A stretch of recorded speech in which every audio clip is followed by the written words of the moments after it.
I'm Ed Reese, president of the Southern Institute of NLP, and we're very happy to bring to you this morning Robert Dilts. Robert, your title is Director of Behavioral Engineering? Yeah. He runs his own computer company. Okay, so without further ado, I will bring you Robert and let him get started, but I have to give him the microphone first. And I hope you enjoy yourselves this morning. I hope you on the tape audience will get as much out of this workshop as I know all of us here in the live presence will. So without further ado, Robert. Good memory.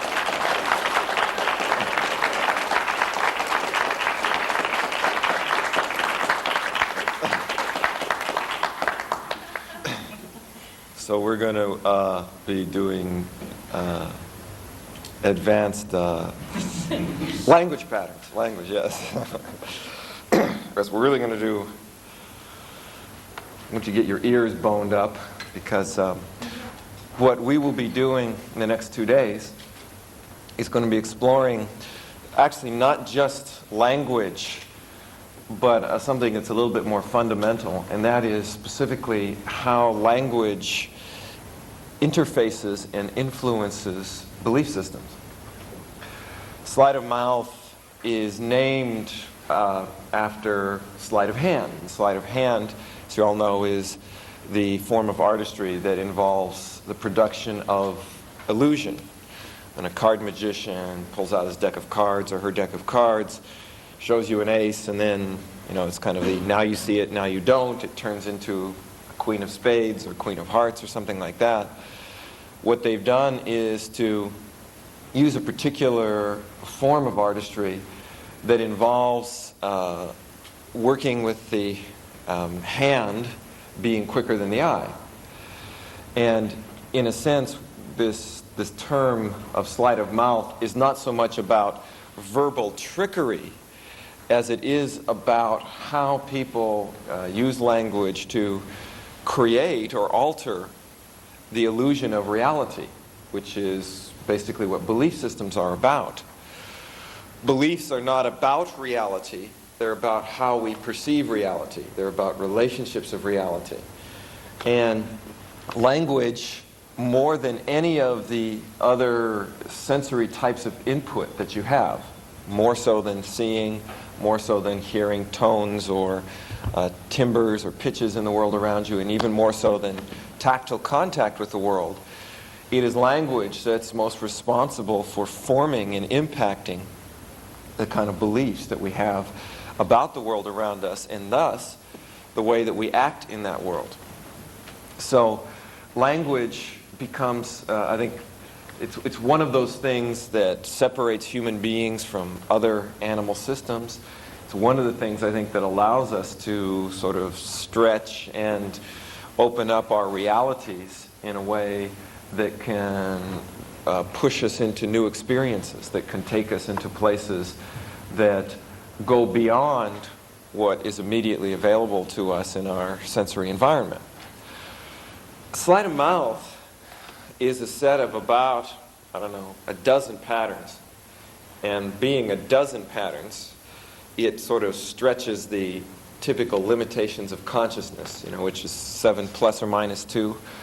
So what that means is that there's actually more patterns to learn than you can probably consciously hold in your mind at any one time, at least until you get used to them.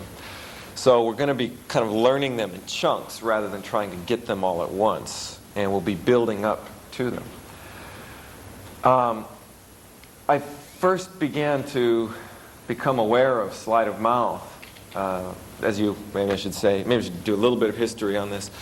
As most of you know, since I recognize lots of the faces in here, I've been involved in NLP since it was born, since its inception.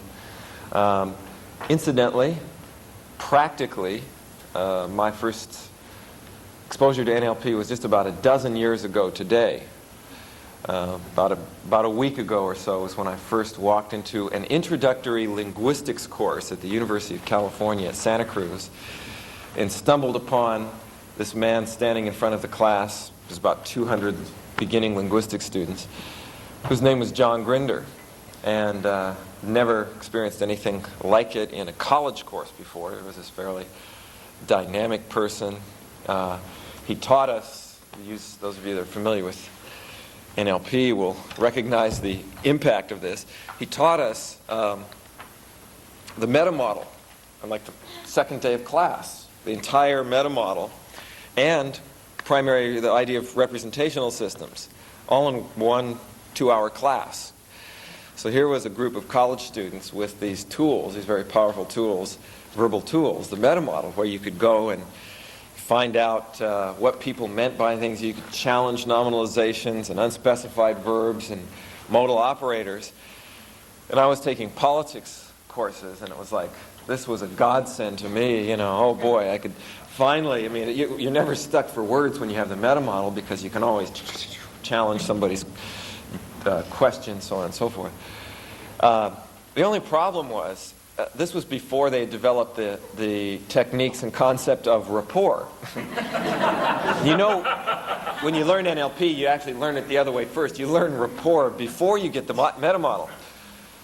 Because the next day of class, it was like a Tuesday, Thursday class. So we taught it on a Thursday, and by the following Tuesday, you know, about half the class came in, you know, dejected, downtrodden, because they'd alienated themselves from all their roommates, you know, their friends, their family, their teachers. You know, love me, how specifically? Good grades according to whom, you know? And so actually it wasn't quite that bad, but it was sort of interesting. It made a bunch of meta monsters. Anyway, that was my introduction to NLP, was through language and these very powerful language patterns of the meta model. And about, I'd say, 5 or 6 years after that, I had been exploring, you know, I was involved in the development of the idea in NLP of strategies, cognitive strategies, as well as the whole concepts of eye movements and the various other basic elements of NLP.